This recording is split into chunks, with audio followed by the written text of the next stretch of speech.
Assalamualaikum warahmatullahi wabarakatuh. Alhamdulillah wassalatu wassalamu ala Rasulillah. Innal hamdalillah nahmaduhu wa nasta'inuhu wa nastahdihi wa nastaghfiruh wa natubu ilaihi wa natawakkalu alaihi wa na'udzu billahi min shururi anfusina wa sayyiati a'malina. May yahdihillahu fala mudilla lahu wa may yudlil fala hadiya lahu. Allahumma salli wa sallim wa barik ala Muhammad wa ala ali Muhammad kama sallaita wa sallamta wa barakta ala Ibrahim wa ala ali Ibrahim fil alamin innaka Hamidum Majid. Amma ba'd. Muslimin yang dirahmati dan dikasihi sekalian, kita masih lagi bincangkan ayat yang ke-71, 72 dan 73 dari surah Yasin. Andai tuan-tuan memiliki tafsir Ibn Katsir, buka pada jilid yang ke-8, muka surat 48. A'udzubillahi minasyaitonir rajim. Awalam yarau anna khalaqna lahum minna 'amilat aydina an'aman fahum laha malikun. وَذَلَّلْنَاهَا لَهُمْ فَمِنْهَا رَكُوبُهُمْ وَمِنْهَا يَأْكُلُونَ وَلَهُمْ فِيهَا مَنَافِعُ وَمَشَارِبُ أَفَلَا يَشْكُرُونَ. Sadaqallahul Azim. Dan apakah mereka tidak melihat bahawa sungguhnya kami telah menciptakan binatang ternak untuk mereka, iaitu sebahagian daripada apa yang kami ciptakan dengan kekuasaan kami sendiri, lalu mereka menguasainya. Dan kami tundukkan binatang-binatang itu untuk mereka. Sebahagiannya menjadi tunggangan mereka dan sebahagiannya mereka makan. Dan mereka memperoleh padanya manfaat-manfaat dan minuman. Maka mengapakah mereka tidak bersyukur? Tuan, perempuan muslimat yang hati dan dikasihi sekalian. Jadi nikmat yang Allah berikan dalam bahagian ini dihadirkan di hadapan depan mata kepala kita seolah-olah satu tayangan hidup. Dan inilah kekuatan yang daripada Al-Quran, seperti disebut oleh para ulama lughah di sudut ijaz lughawi. Contohnya Abdul Qahir Jurjani dalam tafsirnya, dalam kitab yang terkemuka itu, dalam ijaz Asrarul Balagha, dan dihuraikan lebih lanjut oleh Syed Qutub dalam kitabnya Tafsirul Fanni.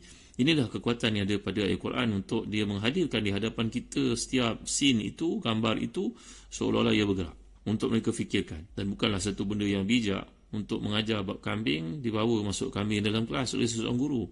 Madailah untuk dibacakan, digambarkan untuk akal itu berfikir. Jadi tujuan fahum laha malikun ini adalah satu uslub dalam bahasa Arab untuk menunjuk kepada pemberian secara penuh, menekankan erti manfaat dan nilai binatang itu supaya ia hadir dalam minda sebelum mengingatkan mereka tentang nikmat pemilikannya. Kalau kita belajar bahasa Arab, perkataan rakub yang digunakan dalam ayat 72 ini, rakubuhum. Rakub ini bahasa Arab wazannya fa'ul, tapi maksudnya markub.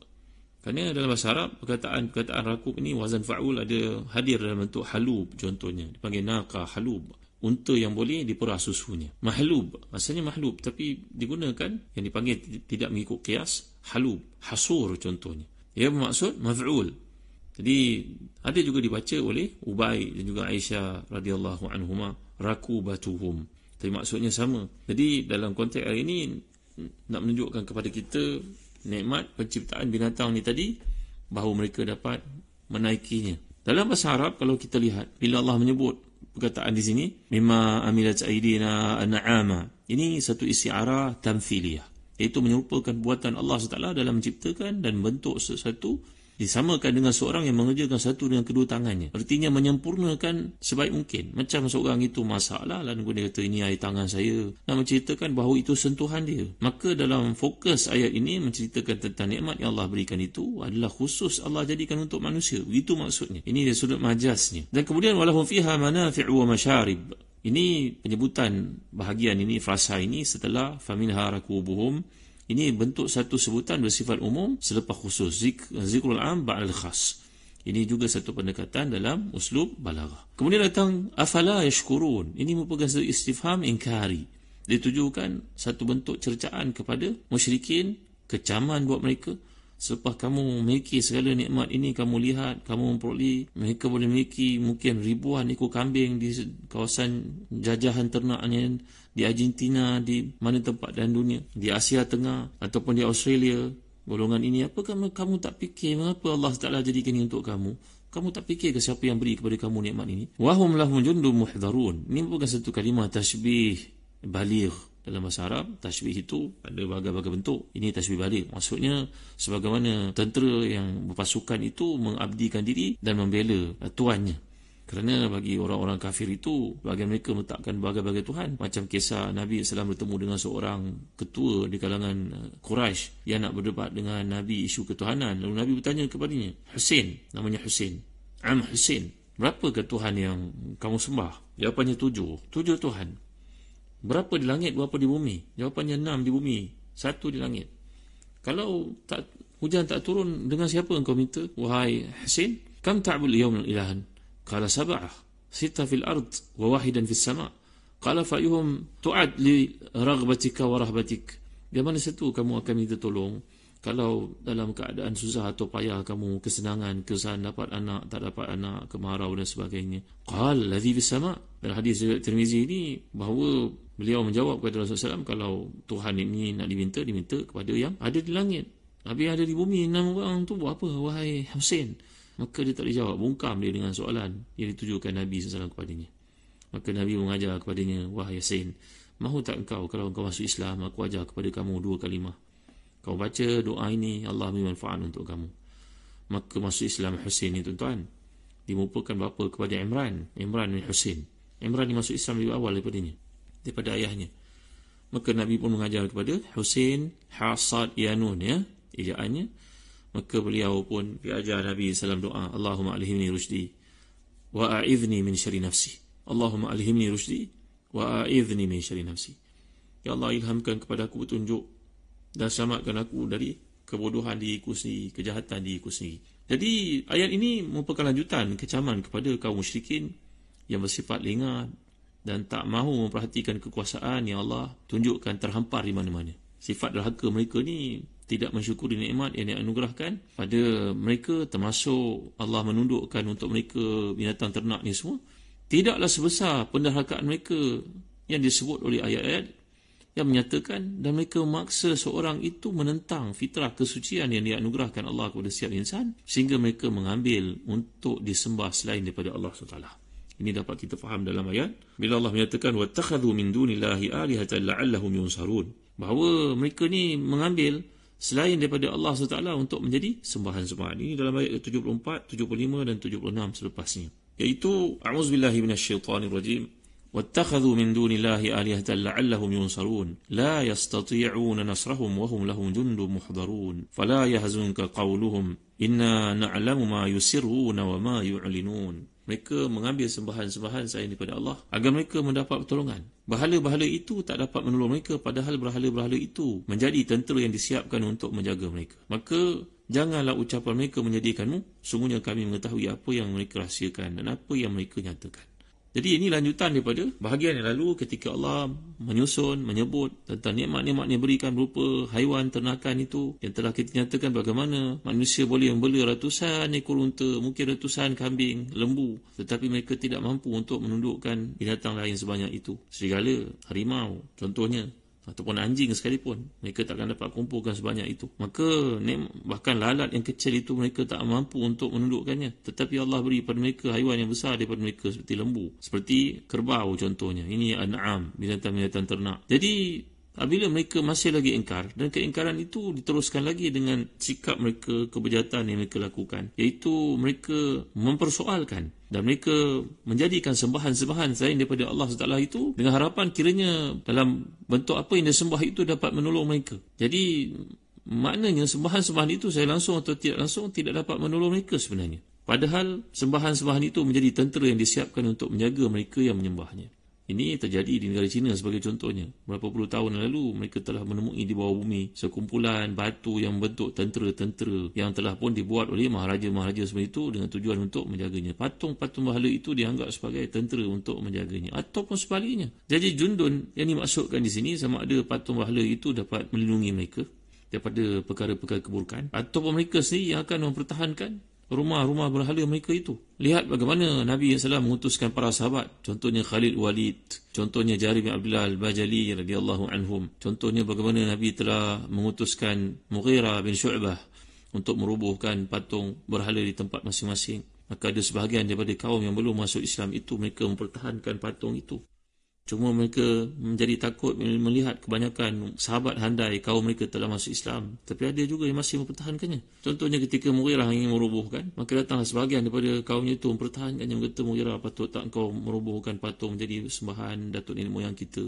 yang telah beri pada kita perlindungan, beri pada kita zuriat, beri pada kita kekayaan sebelum ini. Tak dipedulikan oleh sahabat-sahabat ini, lantas dirobohkan. Tuan-tuan ni boleh kau sekalian. Jadi perkataan jundun yang dimaksudkan ni sama ada merujuk kepada patung-patung itu yang bertindak sebagai pelindung untuk mereka, membendung, mengelakkan, menyelamatkan mereka daripada segala bentuk ketakutan, atau mereka sendiri yang menjadi pelindung kepada patung-patung itu dari binasakan. Kedua-duanya mungkin, seperti disebut oleh para ulama tafsir. Cuma kita sebagai orang Islam berbeza daripada puak kafir musyrik ini, bahawa mereka beranggapan patung-patung yang dijadikan itu, yang disembah itu, diletak di mana tempat ceruk dalam rumah, di rumah ibadat dan sebagainya, bahkan dipakai di leher untuk menghilangkan ketakutan dan menyelamatkan mereka dari kesialan. Tahu tak tuan-tuan ini boleh kau sekalian, apa doa yang dianjurkan Nabi SAW kalau kita berada dalam ketakutan? Contohnya kita pergi musafir jauh dan kita bimbang rumah kita mungkin diapa-apakan. Kita boleh lihat dalam viral bagaimana motosikal dicuri, rumah dibuka, rumah dipecahkan, mereka tak bertanggungjawab. Ada satu peristiwa berlaku seperti diriwayatkan oleh Ibn Sunni. Seorang lelaki telah datang kepada Abu Darda dan berkata kepada Abu Darda, "Hai Abu Darda, kawasan rumah kamu terbakar Abu Darda. Qad ihtaraka baituk." Faqala mahtarak. Kata Abu Darda, sahabat Nabi yang faqih ini, "Tak, rumah aku tak terbakar." Dengan penuh keyakinan. Padahal orang itu mengkhabarkan dekat area kawasan rumahnya semua rumah terbakar. Kata Abu Darda, "La, mahtarak. Lam yakunillahu azza wa jalla yaf'ala zalik." Allah tidak akan melakukan demikian pada rumah aku walaupun rumah orang lain semua hangus terbakar. Bi kalimatin sami'tuhunna min Rasulillah SAW, man qalaha awwala nahari lam tusibhu musibatun hatta yumsi. Kerana aku beriman dengan apa yang disabdakan Nabi SAW, bahawa siapa yang baca doa ini pada waktu pagi, maka Allah akan selamatkan segala hartanya daripada pagi sampai ke petang, sampai ke malam maksudnya, sampai keesokan hari maknanya. Wa man qalaha akhir an-nahar, siapa yang kata pada waktu malam, lam tusibhu musibatun hatta yusbih. Siapa kata waktu petang, maka Allah akan menyelamatkan hartanya itu sampai ke pagi esok. Ucapkan lepas subuh, ucapkan lepas asar. Apakah doanya wahai Abu Darda? Allahumma anta rabbi, la ilaha illa anta alayka tawakkaltu wa anta rabbul arshil azim. Ini bukan sayyidul istighfar tuan-tuan ya. Allahumma anta rabbi, la ilaha illa anta alayka tawakkaltu wa anta rabbul arshil azim. Ma syaa Allahu kan wa ma lam yasha lam yakun wa la hawla wa la quwwata illa billahil aliyyil azim. A'lamu anna Allah ala kulli shay'in qadir wa anna Allah qad ahata bi kulli shay'in ilma. Allahumma inni a'udzu bika min syarri nafsi wa min syarri kulli dabbatin anta akhidhun bi nasiyatiha. Inna rabbi ala siratin mustaqim. Jadi kata Abu Darda dengan penuh keyakinan, ini berlawanan daripada si kafir musyrik yang terpaksa bergantung dengan Tuhannya berbagai-bagai, satu di leher, satu dalam kereta, satu di rumah, satu di pejabat, satu di kebun mungkin, satu di tempat perniagaannya. Tak, kita orang Islam memadai untuk mengucapkan satu kalimah saja. Yang nampak panjang, betul, tapi kebanyakan kalimah ini telah pun dihafal oleh kita sehingga tak perasan sebenarnya. Allahumma anta rabbi, la ilaha illa anta. Ini sebahagian daripada sayyidul istighfar. Alaika tawakkaltu wa anta rabbul arshil azim. Ini perkataan biasa. Masya Allah kan wa ma lam yasha lam yakun wa la hawla wa la quwwata illa billahil aliyyil azim. A'lamu anna Allah ala kulli shay'in qadir wa anna Allah qad akhata bi kulli shay'in ilma. Allahumma inni a'udzu bika min syarri nafsi wa min syarri kulli dabbatin anta akhidhun min nasiyatiha. Inna rabbi ala siratin mustaqim. Ya Allah, Engkaulah Tuhan aku, tiada Tuhan yang berhak disembah dengan sebenarnya melainkan Engkau. Kepada Engkau lah aku tawakal. Engkaulah Tuhan pemilik arasy yang maha agung. Apa yang dikehendaki olehmu wahai Tuhan terjadi, apa yang tidak dikehendaki olehmu tidak akan terjadi. Wala hawla wala quwwata illa billahil aliyyil azim. Tidak ada daya upaya melainkan dengan kekuasaanmu sahaja wahai Tuhan yang maha tinggi, maha perkasa, maha agung.